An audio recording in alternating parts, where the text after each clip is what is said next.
Hello, my student. My name is Dr. Nalini Kelar. My channel name is Sociology Lecture.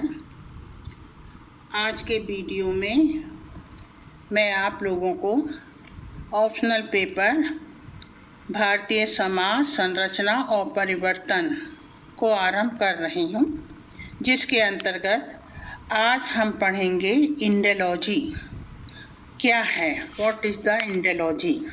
तो इंडेलॉजी का हिंदी अर्थ होता है भारत विद्या शास्त्र। भारत विद्या शास्त्र के अंतर्गत भारतीय समाज, सभ्यता, संस्कृति एवं दर्शन का अध्ययन किया जाता है। इस भारत विद्या शास्त्र के अंतर्गत भारतीय समाज के संबंध में जो जानकारी प्राप्त की जाती है उसके दो तरीके होते हैं। पहला पुस्तकों के माध्यम से और दूसरा जो है क्षेत्र आधारित दृष्टिकोण माने फील्ड वर्क। तो पहले जो विषय है पुस्तकों के अंतर्गत पुस्तकीय दृष्टिकोण जो है उसमें हम भारतीय ग्रंथों को लेते हैं, जैसे महाभारत, रामायण, महाकाव्य, पुराण, मिथक या लोक परंपराएं और संस्कृति के जो अन्य प्रतीकात्मक रूप हैं उनसे भारतीय संस्कृति को समझने की कोशिश करते हैं। और दूसरा जो है फील्ड वर्क, उसमें हम खुद घटना स्थल पर जाकर विषय का अध्ययन करते हैं और उससे भारतीय समाज की जानकारी लेते हैं। तो इंडेलॉजी जो शब्द है ये दो शब्दों के मेल से बना है, इंडो धन लॉजी। इंडो ग्रीक शब्द है, यहाँ इंडो का अर्थ इंडिया से है और लॉजी का अर्थ तो आप सब जानते हैं कि उसका अर्थ होता है ज्ञान विज्ञान। इस तरह इंडेलॉजी का जो समान अर्थ है वो है कि इंडेलॉजी भारतीय समाज का वैज्ञानिक अध्ययन है।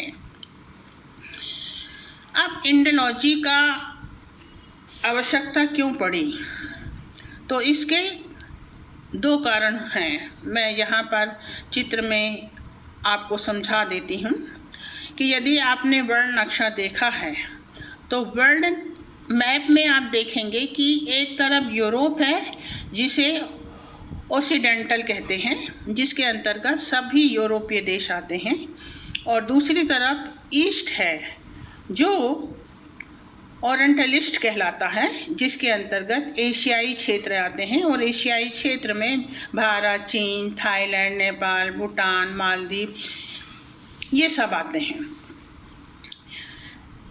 इनकी संस्कृति को हम एक साथ पढ़ तो सकते हैं, पर जब हम पढ़ते हैं तो हम देखते हैं कि भारतीय संस्कृति जो है उसको इनके संग नहीं पढ़ा जा सकता है, क्योंकि भारतीय संस्कृति जो है इन सभी संस्कृतियों से बिल्कुल यूनिक है। यहाँ का इतिहास, साहित्य, भाषा एवं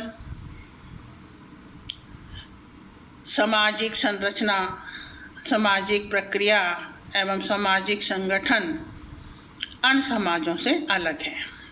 इसलिए कहा जाता है कि भारतीय समाज यूनिक है। Indian society is unique in structure, function and dynamic. Indian language, beliefs, ideas, customs, taboos, codes, institutions, rituals and ceremony cannot be associated with European society. It is unique in structure, function and dynamic. Indian culture, belief, idea, custom, taboo, codes, institution, rituals and ceremonies cannot be associated with European society. Bharatiya Samaj इसकी संस्कृति, भाषाओं, इतिहास और राजनीति के अध्ययन अन्य समाजों से अलग हैं। इसलिए इसे जानने के लिए भारतीय विद्या शास्त्र का सहारा लिया जाता है। तो ये तो भारतीय इंडोलॉजी क्या है और उसकी हमने परिभाषा दी है। अब हम देखते हैं कि इंडोलॉजी किस प्रकार से एक स्टेप से दूसरे स्टेप चलती हुई उसका विकास हुआ।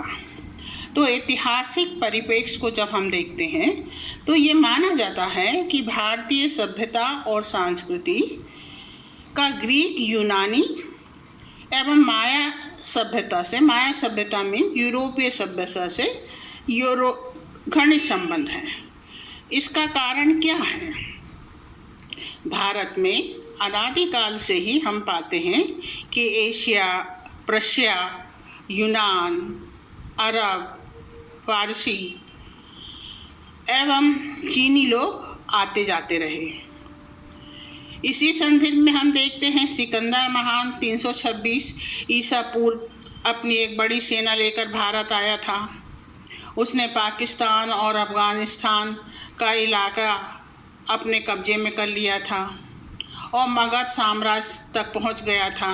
किंतु मगध में आकर उसे पता चला कि मगध का शासक धनानंद, जिसके पास एक विशाल सेना है, उस विशाल सेना का सामना करने के लिए सिकंदर की सेना तैयार नहीं हुई और वह वापस लौट गया। परंतु बीच में ही सिकंदर की मृत्यु हो गई और सेल्यूकस जो उसका सेनापति था वो वहाँ पर रहा। उसने काफ़ी दिनों तक उन छोटे छोटे इलाकों में शासन किया।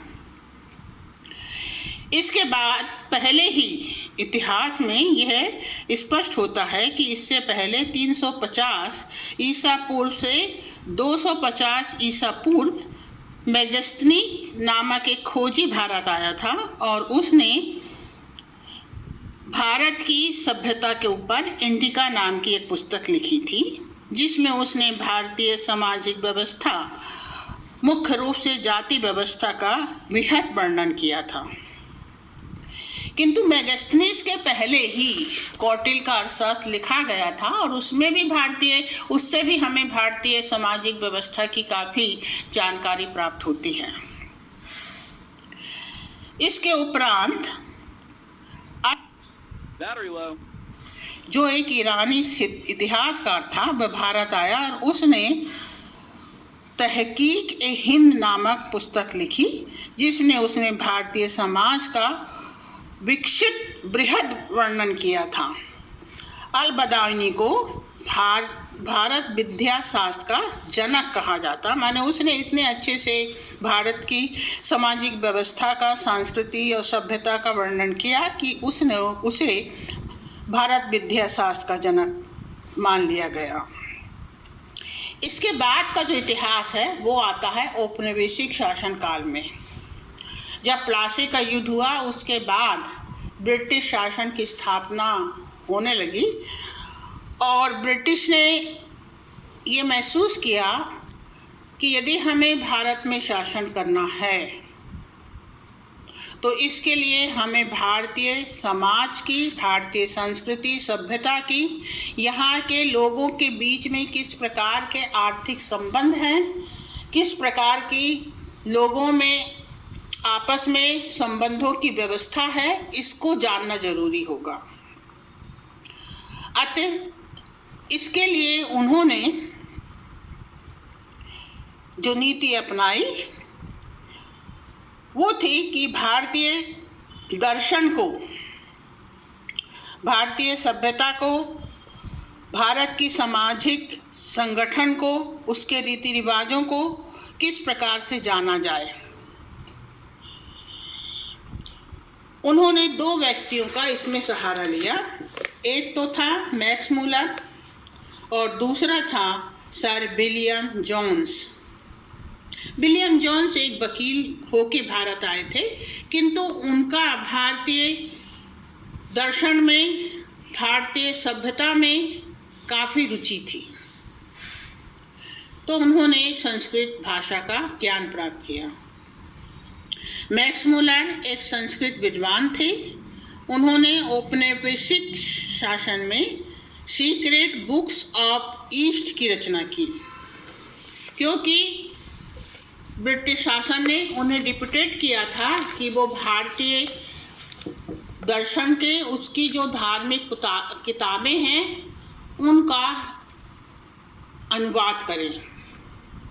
और इस अनुवाद की कड़ी में उन्होंने कुछ चीनी और जापानी ग्रंथों का भी अनुवाद किया। इस तरह उन्होंने 50 करीब बुकों का अनुवाद किया था और इन ग्रंथों से रामायण, महाभारत, उपनिषद, वेद, स्मृतियाँ का ज्ञान ब्रिटिशों को प्राप्त हुआ। इस तरह अनुवाद से भारतीय सांस्कृतिक दर्शन एवं परंपराओं को समझने में काफ़ी सहायता मिली।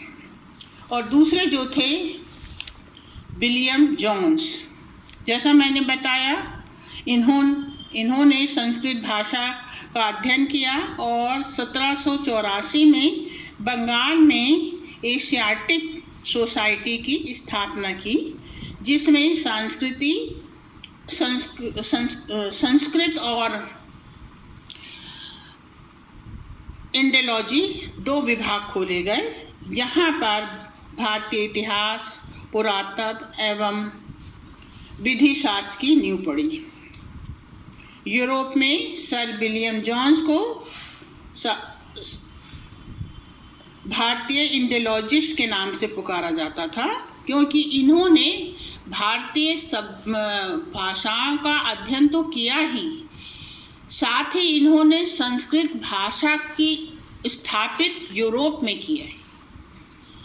इस तरह कहा जा सकता है कि इंडोलॉजी भारतीय समाज के अतीत और वर्तमान का विवरण है।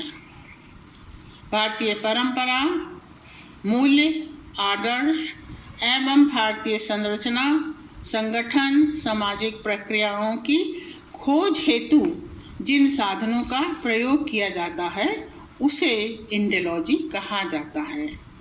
इसकी खोज करते समय हिंदू, जैन और बौद्ध दर्शन को भी ध्यान में रखा गया और इस तरह से संस्कृत, पाली और प्राकृत भाषा का प्रयोग करके संपूर्ण भारतीय संस्कृति के लिए जो बृहद चित्र प्रस्तुत किया गया वही इंडोलॉजी कहलाता है।